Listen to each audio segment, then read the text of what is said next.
Welcome to Sajan YouTube channel. So today we are having the review for the Elden Ring. As we all know that Elden Ring has released this week on Friday 25th February and it is available for all major consoles and also for PC, and this is the PC version of it. And as you can see on the screen here, it is similar to the one games we know from the from we know from software, the guys behind Dark Souls and the developers. They had done a really good job transitioning Soulspawn formula to the open world, but here you have the jump mechanics which was not there in the previous Souls-like game.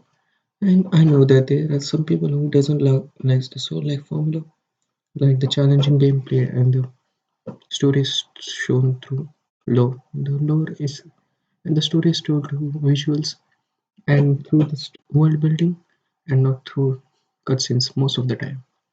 And yeah, it's still same over here. You are a tarnished like a soul which has been cast aside, and you have to venture in the lands between to get all the Elden Ring, the fragments of Elden Ring, which has been broken into pieces, and to stop this war which is happening.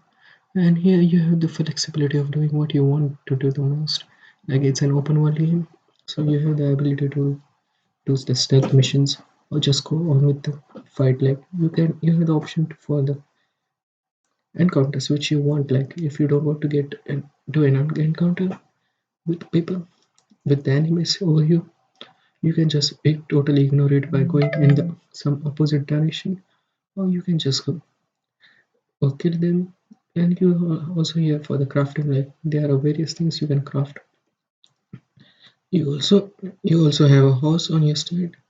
Like it's called steed. It's a spirit, and you can summon it at a very long time, like at any time in the game, to travel through the map through the world. And it can double jump, and also doesn't take the full damage. On top of that, in Souls like game, once you fall down an edge, you are done. You are just gone for good. But here it's not a big deal because you have less fall damage. So it's a pretty big way. And also there's like ashes of war which you can put on your weapons to make them more powerful. Like they sometimes it increases the power of the weapon but produces something different. So here you can do whatever you want to do the most, and you can get various ashes of war from the story fragments.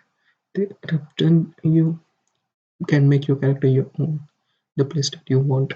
On top of that, there's like various massive dungeons and stuff which you can go towards for making more precious loot. And yeah, the most important thing of all in it is like the hidden walls are back. You just need to strike one of the wall, and if it's like invisible wall, it will just open it's a hidden wall. It will open the wall, and you can see it's inside. And as you all know that for the veteran players, this is very challenging, and for the newcomer, it's also a little bit forgiving with all of its mechanics. Like you can summon a spirit, and there are like various conditions to summoning a spirit, but you can do it if you have the right ashes for summoning. And also on top of that, the flask you can get refilled after defeating a boss or wasting, which is similar to the Dark Souls game. And the enemies, they are brutal at times. You can say for that for sure. Like it can be brutal, but it can be pretty challenging, and also it can be pretty easy. And also on top of that, you don't have to recover your stamina a lot. Like the stamina only goes down when you are attacked in combat.